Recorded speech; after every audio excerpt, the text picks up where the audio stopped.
Chinese aren't used to shopping with credit cards.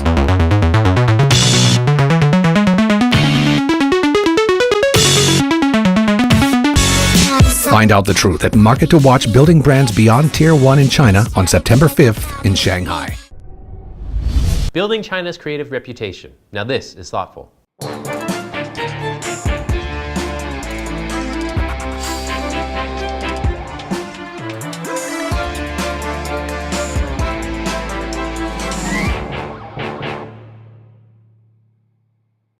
Hello, I'm Trevor Lai in Shanghai. China is a critical market for global advertisers, but its importance is not reflected in the work being produced here. Chinese ads lack creativity and marketers don't take risks. Why not? We'll find out this week on Thoughtful China from one of the ad industry's global leaders. Today, we're talking with Keith Smith, President International at TBWA Group. Keith, thanks for coming to our studio today. You moved to Hong Kong in 1997 to set up TBWA in Asia Pacific. How important was China then? I think we felt that China was going to be much more important than it actually was at the time. And if we weren't aware of that, our clients were certainly aware of that. So we had people like Nissan talking to us about it. We had other global clients that were saying to us, this is where the future's going to be. For us, Hong Kong was very much the gateway into China at that particular time. It's why we chose Hong Kong as the regional headquarters for the company. We felt that the clearest and the easiest way to get into the China market was through Hong Kong, because through that we could also bring talent into the market. But how much of that is hindsight and looking back now and how the clients were already sort of telling you in advance? Do you think that you were able to lead that progression into China, or do you really think that the market forced you guys to do that? I think in some senses it is. With the benefit of hindsight, we probably felt that it was going to be more important earlier than some of our clients had actually, in reality, been able to establish a business there. I think some of it is hindsight, because I think that even though our clients were telling us it was going to be very important, in reality, they hadn't actually been successful in establishing proper businesses there. So for us, we thought, okay, let's be ahead of the curve, let's be there, let's have offices in a number of cities, which we did from day one. We had offices in Beijing, in Shanghai, Guangzhou, and even in Wuhan from day one, because we felt that there really was going to be a lot of activity and a lot of opportunity for us and for our clients in the China market. And with your experience here then in Asia Pacific, when did you really start to see all your clients and your office and your management really saying China is happening for real now? I think a couple of years into being in China, we really understood how things were taking off. And it really was the start of us beginning to feel that we needed to put more talent into the market, because at that particular time we were struggling to actually manage to find good people in the China market. So from really 2 years into the operation, we felt we need to start ramping up things, we need to start offering a much broader range of services than perhaps we felt we were offering in Europe or the US at that time. We felt really from an early stage, things like events and PR were very much part of the brand building exercise in China. And historically, TBWA within Europe didn't have those facilities. Omnicom had those facilities, but TBWA didn't. So we felt that going into China, really we had to start to look at a much more holistic way of going to market with brands. Now, just touching on the talent crisis, if you will, and focusing really on the creative area, obviously China has now set up some awards for effectiveness, and in the creative area it's become more of a player in creative awards and festivals like Cannes. But really it hasn't performed up to the scale of its budgets, and in terms of the business now, I'm sure it's low in terms of representation in your client portfolio. What do you attribute this problem to? I think that when we started in China, there was very much a feeling that advertising wasn't necessarily the kind of business that young kids wanted to get into. When you looked at youth in China and the kind of businesses that they wanted to go into, it was very much financial services, investment banking, that kind of thing. Advertising wasn't seen as a particularly sexy business, which we've always felt in the rest of the world, clearly it is. But I think that's changed a lot in the last 4 or 5 years. I'd like to think that TBWA was partly behind that. How so? We won the first gold lion that China ever won at Cannes for the Adidas work in 2008. So I think that we feel that we've been at the forefront of helping to develop China as a creative market. And what's happened in the last 3 or 4 years particularly is you've had this huge influx of young kids, basically young kids, coming into the business thinking, hey, there's an awful lot I can do in this business. And I think the other thing that's really helped that happen is the whole growth of digital, because a kid in China, in Shanghai, can do a great digital idea which immediately can run anywhere in the world. So the glass ceiling, if you like, of thinking, oh, I can only do this in this market and everything else is gone away. And now you have a great opportunity for kids to do great work.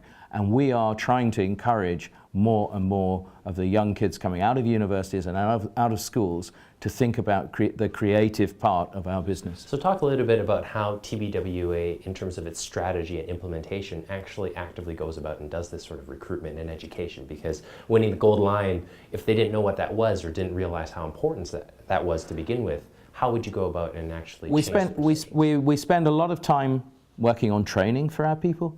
But I think that, you know, training creative people, you can go so far in terms of training them, because if they don't have instinctively the reaction to do the kind of creative work that we like them to do, then they'll never be able to do that. But what we do is when we get people into the agency, we say, all bets are off now. We will introduce people coming into the agency for the first time to work on all our biggest clients. So it doesn't matter whether it's a Nissan business, it doesn't matter whether it's a Adidas business or Visa business. They get the opportunity to work on the biggest clients that we have from day one, which I think is a hugely stimulating opportunity for people who look at brands and think, okay, well, maybe in 3, 4, 5 years' time, I'll have the opportunity to do some work on it. We don't work like that.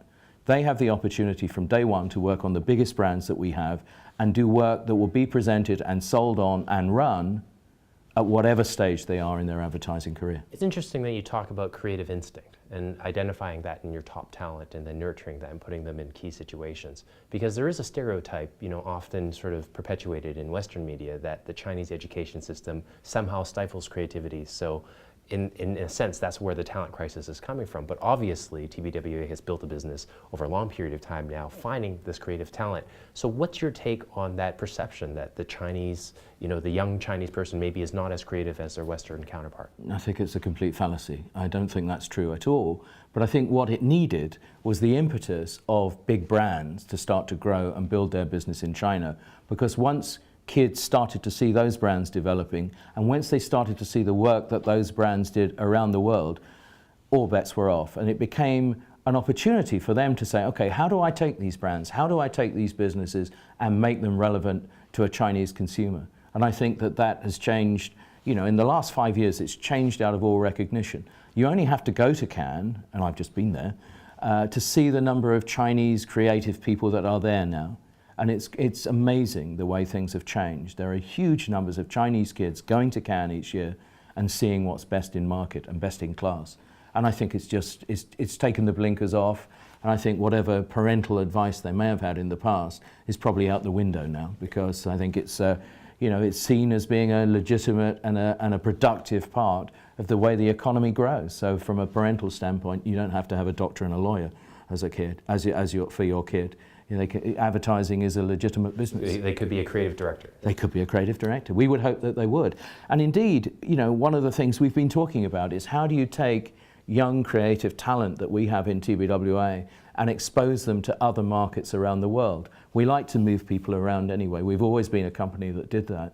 And it's trying to find ways of maybe, you know, sending them to London for 6 months, sending them to New York for 6 months, getting them to experience other creative cultures so that when they come back here, they have a broader perspective on the way that they can develop their work. So in a global context, where would you place China in terms of its creative talent at this point compared to the other markets? China has a long way to go, it's clear, but the speed at which everything changes in China means that in the next 5 years, I think when we look at the awards that are handed out in Cannes, and that tends to be one of the major arbiters of success in our business, there are going to be a lot more from China, and I would hope that the sprinkling of lions that so far are awarded to China is going to change dramatically in the next 5 years. So following up on that sort of speed and acceleration of advancement, what's something exciting right now that in your industry that you see as something that could be a game changer in China, perhaps for the next few years? Well, I think anything to do with the digital world in China, because it's the whole digital revolution that is taken over this country and other Asian countries, perhaps more so than in the West, is going to expose the talent to the type of opportunity that they're going to need. And I think that the applications for that talent is going to be much broader than perhaps technology that we don't necessarily understand right now. It's going to be no substitute, however, for the big idea. And whatever storytelling we do through whatever communication platform, it is no substitute for finding a really interesting idea. And TBWA goes about doing this by having this thing called Disruption, which is our strategic platform, which is about finding great ideas. Once you get that idea, how you tell it and where you tell it becomes almost irrelevant. Well, thanks very much for being on Thoughtful China, Keith. Thank you very much, Trevor. That wraps it up for today. Be sure to subscribe to us on Tudo and YouTube. You can also follow us on Weibo and Twitter and join our LinkedIn group.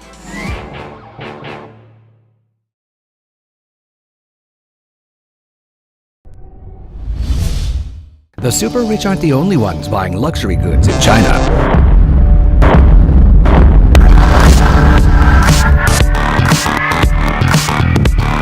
Find out the truth at Market to Watch Building Brands Beyond Tier 1 in China on September 5th in Shanghai.